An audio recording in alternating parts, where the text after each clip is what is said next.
Hi hello ನಮಸ್ತೆ, ನಾನು ನಿಮ್ಮ ಟೆಕ್ ಬ್ರೋ. ಇತ್ತೀಚೆಗಷ್ಟೇ ವಿವೋ ಕಂಪನಿಯವರು ಒಂದು ಹೊಸ ಸ್ಮಾರ್ಟ್ಫೋನನ್ನು ಲಾಂಚ್ ಮಾಡಿದ್ದಾರೆ. ಆ ಸ್ಮಾರ್ಟ್ಫೋನಿನ ಹೆಸರು ವಿವೋ V50 ಅಂತ ಆ ಸ್ಮಾರ್ಟ್ಫೋನಿನ ಹೆಸರು. ಈ ವಿವೋ V50 ಸ್ಮಾರ್ಟ್ಫೋನಿನಲ್ಲಿ ವಿವೋನವರು ಏನೇನು ಹೊಸ ಅಪ್ಡೇಟ್ಸ್ಗಳನ್ನ ಹಾಗೂ ಏನೇನು ಹೊಸ ಫೀಚರ್ಗಳನ್ನ ಕೊಟ್ಟಿದ್ದಾರೆ ಅನ್ನೋದನ್ನ ನಾನು ನಿಮಗೆ ಈ ವಿಡಿಯೋದಲ್ಲಿ ಸಂಪೂರ್ಣವಾಗಿ ತಿಳಿಸ್ಕೊಡ್ತೀನಿ.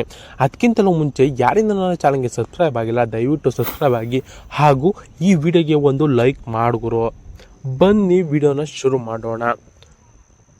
ವಿವೋನವರು V40ಯ ನಂತರ V50 ಸೀರೀಸನ್ನು ಬಿಟ್ಟಿದ್ದಾರೆ. ಈ V50 ಸೀರೀಸ್ನಲ್ಲಿ ಏನೇನು ಹೊಸ ಫೀಚರ್ಸ್ ಇದೆ ಅಂತ ಈಗ ನೋಡೋಣ ಬನ್ನಿ. ಈ ವಿವೋ V50ಯನ್ನು ಫೆಬ್ರವರಿ 17, 2025ರಂದು ವಿವೋ ಕಂಪನಿಯು ಲಾಂಚ್ ಮಾಡಿತ್ತು. ಇನ್ನು ಈಗ ವಿವೋ V50ಯ ಡಿಸ್ಪ್ಲೇ ಬಗ್ಗೆ ಮಾತಾಡೋಣ. ಈ ವಿವೋ V50ಯ ಡಿಸ್ಪ್ಲೇ ಸೈಜ್ ಬಂದ್ಬಿಟ್ಟು 6.77 inches AMOLED Quad curve display ಅಂತ ಹೊಸದಾಗಿ ವಿವೋನವರು ಇಂಟ್ರೊಡ್ಯೂಸನ್ನು ಮಾಡಿಕೊಟ್ಟಿದ್ದಾರೆ. ಈ ಕ್ವಾಡ್ ಕರ್ವ್ ಡಿಸ್ಪ್ಲೇ ಅಂದರೆ ಏನಪ್ಪ ಅಂತಂದರೆ ನಿಮಗೆ 4 ಸೈಡಿನಲ್ಲೂ ನಿಮಗೆ ಕರ್ವ್ ಅನ್ನೋದು ಜಾಸ್ತಿ ಬರೋಲ್ಲ. ನಿಮಗೆ ಈ ಹಿಂದೆ V40 ಸೀರೀಸ್ನಲ್ಲಿ ನೋಡೋದಾದರೆ ನಿಮಗೆ ಕರ್ವ್ ಅನ್ನೋದು ತುಂಬ ಹೆವಿನೇ ಬರ್ತಿತ್ತು. ಅದರಿಂದ ತೊಗೊಳ್ಳೋರಿಗೆ ತುಂಬ ಭಯ ಆಗ್ತಿತ್ತು. ಎಲ್ಲಾದರೂ ಒಂದು ಸ್ವಲ್ಪ ಟಚ್ ಆದರೆ ಕರ್ವ್ ಡಿಸ್ಪ್ಲೇ ಅನ್ನೋದು ತುಂಬ ಡ್ಯಾಮೇಜ್ ಆಗ್ತಿತ್ತು. ಈ ಒಂದು ಪ್ರಾಬ್ಲಮ್ನ ವಿವೋನವರು ಗಮನದಲ್ಲಿ ಇಟ್ಕೊಂಡು ಈಗ ಕ್ವಾಡ್ ಕರ್ವ್ ಡಿಸ್ಪ್ಲೇ AMOLED ಡಿಸ್ಪ್ಲೇನ ಈಗ ವಿವೋನವರು ಇಂಟ್ರೊಡ್ಯೂಸ್ ಮಾಡಿಕೊಡ್ತಿದ್ದಾರೆ. ಈ ಕ್ವಾಡ್ ಕರ್ವ್ ಡಿಸ್ಪ್ಲೇ ನಿಮಗೆ ಲೈಟಾಗಿ ಕರ್ವ್ ಬರುತ್ತೆ ಹಾಗೂ 4 ಮೂಲೆಯಲ್ಲೂ ಕೂಡ ಒಂದೇ ರೀತಿ ಕರ್ವನ್ನು ಹೊಂದಿರುವಂಥ ಡಿಸ್ಪ್ಲೇ 6.77 ಇಂಚಸ್ನ ಡಿಸ್ಪ್ಲೇ ಇದಾಗಿದೆ. ಇನ್ನು ಇದರ ಕ್ಯಾಮರಾ ಬಗ್ಗೆ ಈಗ ನಾವು ಮಾತನಾಡೋಣ. ವಿವೋ V50ಯ ಬ್ಯಾಕ್ ಸೈಡ್ನಲ್ಲಿ ಬಂದ್ಬಿಟ್ಟು ನಿಮಗೆ 2 ಕ್ಯಾಮ್ರಾ ನಿಮಗೆ ಸಿಗುತ್ತದೆ. ಒಂದು 50 MP, ಇನ್ನೊಂದು ಕೂಡ 50 MP ಕ್ಯಾಮ್ರಾ ಆಗಿರುತ್ತದೆ. ಈ ಒಂದು 50 MP ಕ್ಯಾಮ್ರಾದಲ್ಲಿ ಏನಪ್ಪ ಹೊಸದಾಗಿ ವಿವೋನವರು ಬಿಟ್ಟಿದ್ದಾನೆ ಅಂತಂದರೆ ಈ 50 MP ಕ್ಯಾಮ್ರಾಗೆ ಇವರು ಝೈಸ್ ಅನ್ನೋ ಒಂದು ಲೆನ್ಸನ್ನು ಕೊಲಾಬರೇಟ್ ಮಾಡಿಕೊಂಡು ಈ 50 MP ಕ್ಯಾಮ್ರಾದಲ್ಲಿ ಬಿಟ್ಟಿದ್ದಾರೆ. ಈ ಝೈಸ್ ಲೆನ್ಸಿಂದ ನಮಗೆ ಏನಪ್ಪ ಯೂಸ್ ಅಂತಂದರೆ ನೀವು DSLR ಕ್ಯಾಮ್ರಾದಲ್ಲಿ ಫೋಟೋ ತೆಗೆದ್ರೆ ಯಾವ ರೀತಿ ಕ್ಲಾರಿಟಿಯಾಗಿ ಬರುತ್ತೋ ಸೇಮ್ ಅದೇ ರೀತಿಯಾಗಿ ಈ ಝೈಸ್ ಲೆನ್ಸನ್ನು ಯೂಸ್ ಮಾಡಿಕೊಂಡು ನಾವು ವಿವೋ V50ನಲ್ಲಿ ಫೋಟೋನ ತೆಗೆದ್ರೆ ಸೇಮ್ ಕ್ಯಾಮ್ರಾದ ರೀತಿ ಈ ಫೋಟೋ ಬರುತ್ತದೆ. ನಿಮಗೆ ಝೈಸ್ನಲ್ಲಿ 7's ಮೋಡ್ ಬರುತ್ತೆ. 7's ಮೋಡ್ನಲ್ಲಿ ನೀವು ಯಾವ ಮೋಡ್ಸ್ನಲ್ಲಿ ಹಾಕ್ಕೊಂಡು ಫೋಟೋನ ತಗೋತಿರೋ ಎಲ್ಲ ಮೋಡ್ಸ್ನಲ್ಲೂ ಬ್ಯಾಕ್ಗ್ರೌಂಡು ಬ್ಲರ್ ಹಾಗೂ ಡಿಫ್ರೆಂಟ್ ಟೈಪ್ನಲ್ಲಿ ನಿಮಗೆ ಫೋಟೋಗಳು ತಗೊಳ್ಳಬಹುದು. ಈ ರೀತಿಯಾಗಿ ಬ್ಯಾಕ್ ಸೈಡ್ನಲ್ಲಿ 50 MP ಝೈಸ್ತು ಮತ್ತು 50 MP ನಾರ್ಮಲ್ ಕ್ಯಾಮ್ರಾವನ್ನು ಬ್ಯಾಕ್ ಸೈಡ್ನಲ್ಲಿ ಕೊಟ್ಟಿದ್ದಾನೆ.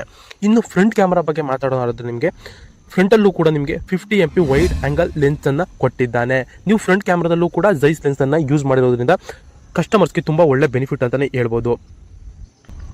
ಇನ್ನು ಈ ವಿವೋ V50ಯ ಬ್ಯಾಟರಿ ಬಗ್ಗೆ ನೋಡೋದಾದರೆ ನಿಮಗೆ 6000 mAh ಅಂದರೆ 6000 mAhನ 90 ವಾಟ್ಸ್ನ ಫ್ಲಾಶ್ ಚಾರ್ಜಿಂಗನ್ನು ನಿಮಗೆ ಈ ಫೋನಿನಲ್ಲಿ ಕೊಡ್ತಾ ಇದ್ದಾನೆ. ಅಂದರೆ ಇನ್ಕ್ಲೂಡಿಂಗ್ ಬಾಕ್ಸ್ ಒಳಗಡೆ ನಿಮಗೆ 90 ವಾಟ್ಸ್ ಫಾಸ್ಟ್ ಚಾರ್ಜಿಂಗ್ ಕೂಡ ನಿಮಗೆ ಅಲ್ಲಿ ಸಿಗುತ್ತದೆ. ನೀವು ಏನಿಲ್ಲ ಅಂತಂದ್ರೆ ಒಂದು 3-4 ಗಂಟೆ ಚಾರ್ಜ್ ಮಾಡಿದ್ರೆ ಸಾಕು 100% ಚಾರ್ಜಿಂಗ್ ಅನ್ನೋದು ಆಗಿಬಿಡುತ್ತೆ. 6000 mAh ಬ್ಯಾಟ್ರಿಯು ವಿವೋ ಕಸ್ಟಮರ್ಸ್ಗೆ ಒಂದು ಒಳ್ಳೆ ಬೆನಿಫಿಟ್ ಅಂತಲೇ ಹೇಳ್ಬೋದು. ಇನ್ನು ಸ್ಟೋರೇಜನ್ನು ನೋಡೋದಾದರೆ ನಿಮಗೆ ಇದರಲ್ಲಿ 3 ರೀತಿಯ ಸ್ಟೋರೇಜು ನಿಮಗೆ ಸಿಗುತ್ತದೆ. ಒಂದು ಬಂದ್ಬಿಟ್ಟು 8 to 128 GB, ಎರಡನೇದು 8 to 256 GB, ಇನ್ನೊಂದು ಮೂರನೇದು 512 GB ಅನ್ನು ವಿವೋನವರು ಈ V50 ಫೋನಿನಲ್ಲಿ ಬಿಟ್ಟಿದ್ದಾನೆ. ಇನ್ನು ಈ ವಿವೋ V50ನಲ್ಲಿ ನಿಮಗೆ 3 ಕಲರನ್ನು ವಿವೋದವರು ಬಿಟ್ಟಿದ್ದಾರೆ. ಒಂದನೇ ಕಲರ್ ಬಂದ್ಬಿಟ್ಟು ರೋಸ್ ರೆಡ್ ಅಂತ, ಎರಡನೇ ಕಲರ್ ಬಂದ್ಬಿಟ್ಟು ಟೈಟಾನಿಯಂ ಸಿಲ್ವರ್ ಅಂತ, ಇನ್ನು ಮೂರನೇ ಕಲರ್ ಬಂದ್ಬಿಟ್ಟು ಸ್ಟಾರಿ ನೈಟ್ ಅನ್ನೋ ಕಲರನ್ನು ಬಿಟ್ಟಿದ್ದಾನೆ. ರೋಸ್ ರೆಡ್ ಕಲರ್ನ ಒಂದು ಸ್ಮಾರ್ಟ್ಫೋನಲ್ಲಿ ನಿಮಗೆ ಬ್ಯಾಕ್ ಸೈಡ್ ಪ್ಯಾನಲನ್ನು ಮ್ಯಾಟನ್ನು ಕೊಟ್ಟಿದ್ದಾನೆ. ಇನ್ನು ಸಿಲ್ವರ್ ಕಲರಲ್ಲೂ ಅಷ್ಟೇ ಮ್ಯಾಟನ್ನು ಕೊಟ್ಟಿದ್ದಾನೆ. ನಂತರ ಸ್ಟಾರಿ ನೈಟ್ ಅನ್ನೋ ಕಲರಲ್ಲಿ, ಸ್ಟಾರಿ ನೈಟ್ ಅಂದರೆ ಅದು ಬ್ಲೂ ಕಲರಲ್ಲಿ ಸಿಗುತ್ತದೆ ನಿಮಗೆ. ಅಂದರೆ ವಿವೋನವರು 3D ಟೆಕ್ನಾಲಜಿಯನ್ನು ಯೂಸ್ ಮಾಡಿದ್ದಾರೆ. ಈ ಸ್ಟಾರಿ ನೈಟ್ ಅನ್ನೋ ಕಲರ್ನಲ್ಲಿ ವಿವೋನವರು 3D ಟೆಕ್ನಾಲಜಿಯನ್ನು ಯೂಸ್ ಮಾಡಿದ್ದಾರೆ. ಈ 3D ಟೆಕ್ನಾಲಜಿ ಅಂದರೆ ಏನಪ್ಪ ಅಂತಂದರೆ ನೀವು ನಿಮ್ಮ ಬ್ಯಾಕ್ ಪ್ಯಾನಲ್ ಏನಾದರೂ ಸೂರ್ಯನ ಕಡೆ ನೀವು ಹಿಡ್ಕೊಂಡ್ರೆ ಅದರಲ್ಲಿ ಆಕಾಶದಲ್ಲಿ ಸ್ಟಾರ್ಸ್ಗಳು ಯಾವ ರೀತಿ ನೀವೇ ನೋಡ್ತಿರೋ ಅದೇ ರೀತಿ ಫೀಲು ಬ್ಯಾಕ್ಗ್ರೌಂಡ್ನಲ್ಲಿ ಚುಕ್ಕೆಯಾಗಿ ಸ್ಟಾರ್ಸ್ ಕಾಣ್ತಾ ಇರ್ತೈತೆ. ಈ ರೀತಿಯಾಗಿ ವಿವೋನವರು 3D ಟೆಕ್ನಾಲಜಿಯನ್ನು ಈ ಸ್ಟಾರಿ ನೈಟ್ ಅನ್ನೋ ಕಲರ್ನಲ್ಲಿ ಯೂಸ್ ಮಾಡಿದ್ದಾರೆ. ಇನ್ನು ಈ ಫೋನಿನ ಪ್ರೊಸೆಸರ್ ಬಗ್ಗೆ ಮಾತನಾಡೋಣ. ಈ ಫೋನಿನಲ್ಲಿ ವಿವೋ ಅವರು ಸ್ನ್ಯಾಪ್ಡ್ರಾಗನ್ 7 Gen 3 ಅನ್ನೋ ಪ್ರೊಸೆಸರ್ನ ಯೂಸ್ ಮಾಡಿದ್ದಾರೆ.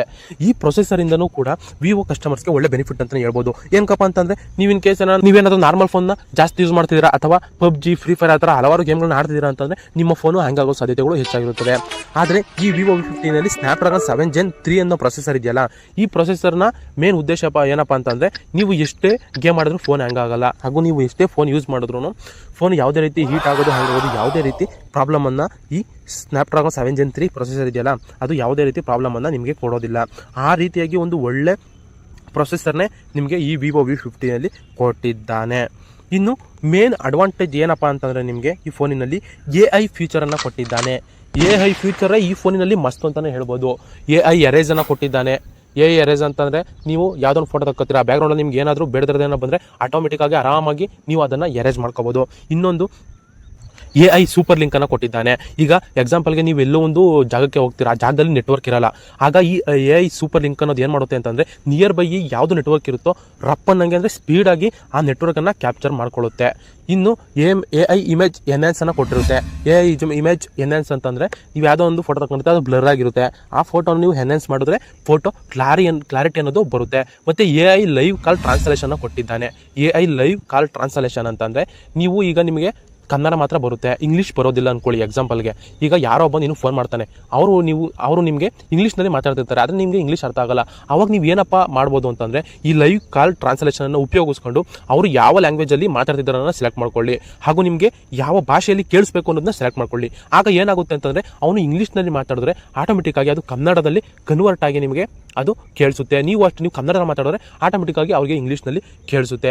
ಈ ರೀತಿಯಾಗಿ ಒಂದು AI ಬೆಸ್ಟ್ ಫೀಚರನ್ನು ಕೊಟ್ಟಿದ್ದಾನೆ. ಮತ್ತು ಇನ್ನೊಂದು AI ಫೀಚರ್ ಏನಪ್ಪ ಅಂತಂದರೆ ಸರ್ಕಲ್ ಟು ಸರ್ಚ್ ಆಪ್ಷನನ್ನು ಕೊಟ್ಟಿದ್ದಾನೆ.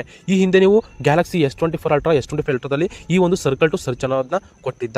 ನೀವು ಎಕ್ಸಾಂಪಲ್ಗೆ ಹೋಮ್ ಸ್ಕ್ರೀನ್ನ ಒತ್ತಿರ್ಕೊಂಡು ನೀವು ಎಲ್ಲಿ ಸರ್ಕಲ್ ಮಾಡ್ತೀರೋ ಆ ಸ್ಕ್ರೀನ್ ಮೇಲೆ ಏನು ಬಂದಿರುತ್ತೋ ಅದು ಡೈರೆಕ್ಟಾಗಿ ಗೂಗಲ್ಗೆ ಹೋಗಿ ಅದು ಟ್ರಾನ್ಸ್ಲೇಟ್ ಆಗುತ್ತೆ, ಆರಾಮಾಗಿ ಡೈರೆಕ್ಟಾಗಿ ಸರ್ಚ್ ಮಾಡ್ಕೊಳ್ಳುತ್ತೆ. ಈ ರೀತಿಯಾಗಿ ಒಂದು ಬೆಸ್ಟ್ AI ಫೀಚರ್ ಅಂತಲೇ ಈ ವಿವೋದಲ್ಲಿ ನಾವು ಹೇಳ್ಬೋದು. ಮತ್ತು ಈ ವಿವೋ V50ನಲ್ಲಿ ನಿಮಗೆ ಆಂಡ್ರಾಯ್ಡ್ ವರ್ಷನ್ V15 ಕೊಟ್ಟಿದ್ದಾನೆ.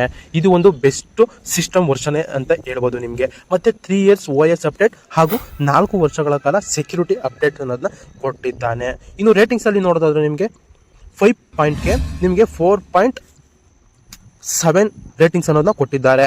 ಪರವಾಗಿಲ್ಲ, ಒಳ್ಳೆ ರೇಟಿಂಗ್ಸೇ ಬಂದಿದೆ ಅಂತಲೇ ಹೇಳ್ಕೋಬೋದು ನಾವು. ಇನ್ನು ಈ ಫೋನಿನ ಪೀಕ್ ಬ್ರೈಟ್ನೆಸ್ ಏನಪ್ಪ ಅಂತಂದರೆ 4500 ನಿಟ್ಸು. ಈ 4500 ನಿಟ್ಸು ಹೈಯೆಸ್ಟ್ ನಿಟ್ಸ್ ಅಂತಲೇ ಹೇಳ್ಬೋದು. ಏನಕ್ಕಪ್ಪ ಅಂತಂದರೆ ನಿಮಗೆ ಯಾವುದೇ ಫೋನ್ಗೆ ಹೋದ್ರೂ 3000 ಕೊಡ್ತಾನೆ, 1500 ಕೊಡ್ತಾನೆ, 2000 ಬ್ರೈಟ್ನೆಸ್ ಕೊಡ್ತಾನೆ. ಆದರೆ ಈ ಫೋನಲ್ಲಿ ನಿಮಗೆ 4500 ನಿಟ್ಸ್ ಬ್ರೈಟ್ನೆಸ್ಸನ್ನು ಕೊಟ್ಟಿದ್ದಾನೆ. ಇನ್ ಕೇಸ್ ನೀವು ಫೋನನ್ನು ಬಿಸಿಲಲ್ಲಿ ಕೂಡ ಯೂಸ್ ಮಾಡ್ತಾ ಇದ್ರೆ ನಿಮಗೆ ಯಾವುದೇ ರೀತಿ ನಾವು ಬಿಸಿಲಲ್ಲಿ ಫೋನ್ನ ಯೂಸ್ ಮಾಡ್ತೀವಿ ಅನ್ನೋ ಫೀಲೇ ಬರೋದಿಲ್ಲ. ಏನಕ್ಕೆ ಅಂತಂದರೆ ಈ ಒಂದು ನೀಟ್ಸ್ ಇದೆಯಲ್ಲ, 4500 ನೀಟ್ಸ್ ಬ್ರೈಟ್ನೆಸ್ ಇದೆಯಲ್ಲ, ಇದು ಆಟೋಮೆಟಿಕ್ ಆಗಿ ಬಿಸಿಲಿಂದ ನಿಮಗೆ ಸ್ಕ್ರೀನನ್ನು ಕ್ಲಾರಿಟಿಯನ್ನು ಕೊಡುತ್ತೆ ಮತ್ತು ಬ್ರೈಟ್ನೆಸ್ ಆಟೋಮೆಟಿಕ್ಕಾಗಿ ಜಾಸ್ತಿ ಅನ್ನೋದು ಆಗುತ್ತೆ. ಈ ರೀತಿ ಬೆನಿಫಿಟಿಂದ ನೀವು ಬಿಸಿಲಲ್ಲಿ ಫೋನ್ ಯೂಸ್ ಮಾಡ್ತಿರೋ ಕೂಡ ಯಾವುದೇ ರೀತಿ ನಿಮಗೆ ಡಿಸ್ಪ್ಲೇ ಡಾರ್ಕ್ ಆಗಿ ಕಾಣಬಹುದು ಅಥವಾ ಡಿಸ್ಪ್ಲೇ ಕಾಣಿಸ್ತಾ ಇರೋದ್ರೆ ಪ್ರಾಬ್ಲಮ್ ಏನೂ ಬರೋದಿಲ್ಲ. ಇನ್ನು ರಿಫ್ರೆಶ್ ರೇಟ್ ಬಂದ್ಬಿಟ್ಟು 120 Hz ಇದೆ. ರಿಫ್ರೆಶ್ ರೇಟ್ ಅಂದರೆ ಏನಪ್ಪ ಅಂತಂದರೆ ನೀವು ಏನೋ ಒಂದು ಕಾರಲ್ಲೋ ಬೇಕಲ್ಲೋ ಇಲ್ಲ ಟ್ರಾವೆಲಿಂಗ್ ಮಾಡಬೇಕಾದ್ರೆ ವಿಡಿಯೋನ ಮಾಡ್ಕೊಂಡಿರ್ತೀರ. ಆ ವಿಡಿಯೋ ನೋಡಿ ನೀವು ಒಂದ್ಸತಿ ಕ್ಲಾರಿಟಿಯಾಗಿ ಯಾವ ರೀತಿ ಬಂದಿರುತ್ತೆ ಅಂದರೆ ಫುಲ್ ಬ್ಲರ್ ಆಗಿ ಅಥವಾ ಹಿಂಗೆ ಬ್ಲಿಂಕ್ ಆಗಿ ವಿಡಿಯೋ ಬಂದಿರುತ್ತೆ. ಈ 120 Hz ರಿಫ್ರೆಶ್ ರೇಟ್ ಕೊಟ್ಟಿರೋದ್ರಿಂದ ನೀವು ಎಷ್ಟೇ ಫೋನ್ನ ಹಳ್ಳಾಡಿಸ್ಕೊಂಡು ಅಥವಾ ಟ್ರಾವೆಲಿಂಗ್ ಮಾಡ್ಕೊಂಡು ವಿಡಿಯೋ ಮಾಡಿದ್ರು, ಫೋಟೋ ತಗೊಂಡ್ರು ಯಾವುದೇ ರೀತಿ ಬ್ಲರ್ ಅನ್ನೋ ಪ್ರಾಬ್ಲಮ್ ಯಾವುದೇ ಕಾರಣಕ್ಕೂ ನಿಮಗೆ ಬರೋದೇ ಇಲ್ಲ ಗುರು.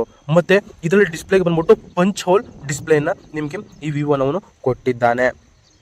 ಇನ್ನು ಈ ವಿವೋ V50ಯ ಡಿಸೈನ್ ಬಗ್ಗೆ ಮಾತಾಡೋಣ. ಈ ವಿವೋ V50ಯ ಹೈಟ್ ಬಂದ್ಬಿಟ್ಟು 163.29 mm ಅನ್ನು ಕೊಟ್ಟಿದ್ದಾನೆ. ಇನ್ನು ವಿಡ್ತ್ ಬಂದ್ಬಿಟ್ಟು 76.72 mm ಅನ್ನು ಕೊಟ್ಟಿದ್ದಾನೆ. ಹಾಗೂ ಈ ಫೋನ್ನ ಥಿಕ್ನೆಸ್ ಬಂದ್ಬಿಟ್ಟು 7.39 mm ಅನ್ನು ಕೊಟ್ಟಿದ್ದಾನೆ. ಹಾಗೂ ಇದರ ಮೇಜರ್ ಅಡ್ವಾಂಟೇಜ್ ಏನಪ್ಪ ಅಂತ ಅಂದರೆ ನಿಮಗೆ IP68 ಅಥವಾ 69 ಅನ್ನೋ ವಾಟರ್ ರೆಸಿಸ್ಟೆಂಟನ್ನು ಕೊಟ್ಟಿದ್ದಾನೆ. ಈ ವಾಟರ್ ರೆಸಿಸ್ಟೆಂಟ್ನ ಉಪಯೋಗ ಏನಪ್ಪ ಅಂತಂದರೆ ನೀವು ಆರಾಮಾಗಿ 1.5 ಮೀಟರ್ ಡೆಪ್ತು ಹಾಗೂ 30 ಮಿನಿಟ್ಸ್ಗಳ ಕಾಲ ನೀರಿನಲ್ಲಿ ನೀವು ಆರಾಮಾಗಿ ವಿಡಿಯೋನ ಮಾಡ್ಬೋದು. ಯಾವುದೇ ರೀತಿ ಫೋನ್ ಹಾಳಾಗೋದು, ಫೋನ್ ಒಳಗಡೆ ನೀರು ಹೋಗೋದು ಆ ಥರ ಯಾವುದೇ ರೀತಿ ಪ್ರಾಬ್ಲಮ್ ಅನ್ನೋದು ನಿಮಗೆ ಬರೋದಿಲ್ಲ. ಆ ರೀತಿ IP69 ಹಾಗೂ IP68 ಅನ್ನು ಕೊಟ್ಟಿದ್ದಾನೆ. ಇನ್ ಕೇಸ್ ಏನೋ ಸಣ್ಣ ಧೂಳಿನ ಕಣಗಳು ಕೂಡ ನಿಮ್ಮ ಫೋನ್ನ ಒಳಗಡೆಗೆ ಇವು ಹೋಗೋಕ್ಕೆ ಬಿಡೋಲ್ಲ. ಆ ರೀತಿ IP68 ಅಥವಾ 69 ಕೊಟ್ಟಿದ್ದಾನೆ. ನೀವು ಆರಾಮಾಗಿ ಅಂಡರ್ ವಾಟರ್ ಫೋಟೋಗ್ರಫಿಯನ್ನು ಕಣ್ಮುಚ್ಕೊಂಡು ಮಾಡ್ಬೋದು. 1.5 ಮೀಟರ್ ಹಾಗೂ 30 ಮಿನಿಟ್ಸ್ಗಳ ಕಾಲ ನೀವು ಯಾವುದೇ ರೀತಿ ಟೆನ್ಷನ್ ತೊಗೊಳ್ಳೋದಲ್ಲೇ ಅಂಡರ್ ವಾಟರ್ ಫೋಟೋಗ್ರಫಿ ಅನ್ನೋದನ್ನ ಆರಾಮಾಗಿ ಮಾಡ್ಕೊಳ್ತಾ ಹೋಗ್ಬೋದು. ನಾನು ನಿಮಗೆ ಇವತ್ತು ವಿವೋ V50ನ ಫೀಚರ್ಸ್ ಹೇಗಿದೆ ಅನ್ನೋದನ್ನ ತಿಳಿಸ್ಕೊಟ್ಟಿದ್ದೀನಿ. ಇದೇ ತರ ಹೆಚ್ಚಿನ ವಿಡಿಯೋಗಳು ನನ್ನ ಕಡೆಯಿಂದ ನಿಮಗೆ ಬೇಕು ಅಂತಂದ್ರೆ ಈಗಲೇ ನನ್ನ ಚಾನಲ್ನ ಸಬ್ಸ್ಕ್ರೈಬ್ ಮಾಡ್ಕೊಳ್ಳಿ ಹಾಗೂ ಈ ವಿಡಿಯೋಗೆ ಒಂದು ಲೈಕ್ ನೀಡಿ.